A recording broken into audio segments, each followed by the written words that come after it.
এরকম শীতের সময় যদি ঝোল ঝোল ফুলকপির তরকারিটা থাকে তাহলে তো আর কোনো কথাই নেই, তাহলে তো পেট ভরে ভাত খেতে পারি।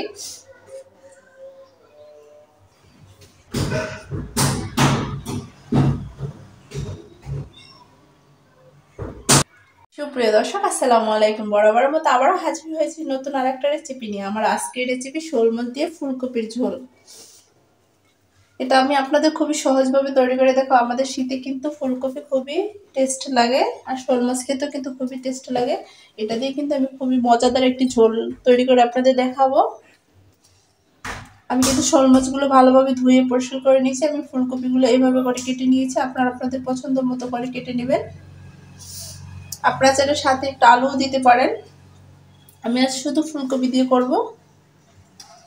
শোল মাছের ঝোলের জন্য দিয়ে দেবো পরিমাণ মতো তেল, দিয়ে দেব পেঁয়াজ কুচি। পেস্টটা আমার ভাজা ভাজা হয়ে গেছে। এর সাথে দিয়ে দেবো আদা রসুন বাটা, সাথে আছে জিরা। আমি এটা কিন্তু শিলপাটা বেটে নিয়েছি। 2 চামচ দিয়ে দেবো।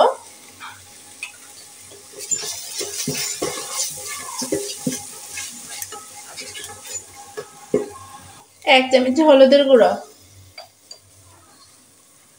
2 চামচ মরিচের গুঁড়ো। এখন সামান্য একটু পানি দিয়ে মশলাগুলো একটু কষিয়ে নেব। মশলা যত কষানো হবে তরকারি খেতে কিন্তু ততটাই টেস্ট।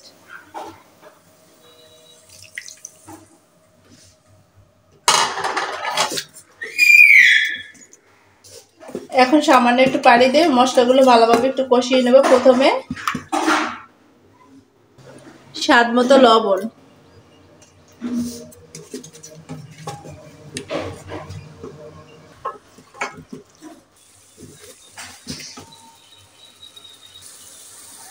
মশলা থেকে তেল ছেড়ে দিয়েছে। মশলাটা আমার খুব সুন্দরভাবে কষানো হয়ে গেছে। এখন আমি প্রথমে শোল মাছ দিয়ে একটু কষিয়ে নেব। শোল মাছগুলো আমি দিয়ে দেব, একটু ভালোভাবে কষিয়ে নেব মাছটা প্রথমে, তারপর আমি সবজিটা দিব। অনেকেই আছেন শোল মাছটা খেতে কিন্তু পছন্দ করে না। এভাবে যদি আপনি একবার বাসায় ট্রাই করে দেখেন, খেতে কিন্তু খুবই টেস্ট হয়ে থাকে। শোল মাছ কষানোর জন্য একটু দিয়ে দেবো পানি। এতে কষানো হয়ে যাবে। এখন ঢাকনা দিয়ে দেবো আমি। শোল মাছ আমার কষানো হয়ে গেছে। এখন এর সাথে দিয়ে দেবো ফুলকপি।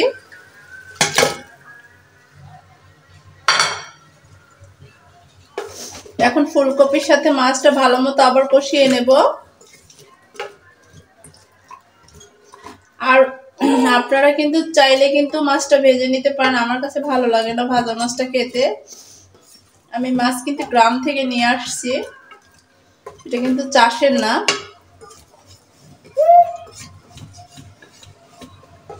এখন ঢাকনা দিয়ে দেব।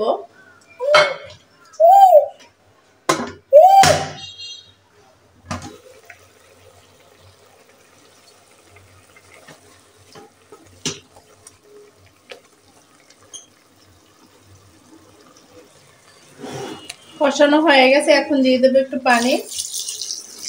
অনেকটাই সিদ্ধ হয়ে গেছে, এই জন্য পানিটা আমি অল্প দিছি।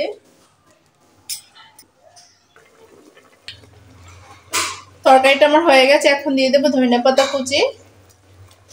এরকম ঝোল থাকা অবস্থা আমি নামিয়ে ফেলবো। এটা দেখতে যতটা সুন্দর হয়েছে, খেতে কিন্তু ততটাই স্বাদ। এখন আমি নামিয়ে ফেলবো। এই যে দেখাচ্ছি আপনাদের, দেখেন কালারটা কত সুন্দর এসেছে। এভাবে কিন্তু অবশ্যই আপনারা বাসায় তৈরি করে খাবেন। আর যদি আমার রেসিপিটি ভালো লাগে থাকে অবশ্যই লাইক কমেন্ট সাবস্ক্রাইব করে আমার পাশে থাকবেন। সবাই ভালো থাকবেন, সুস্থ থাকবেন। আল্লাহ হাফেজ।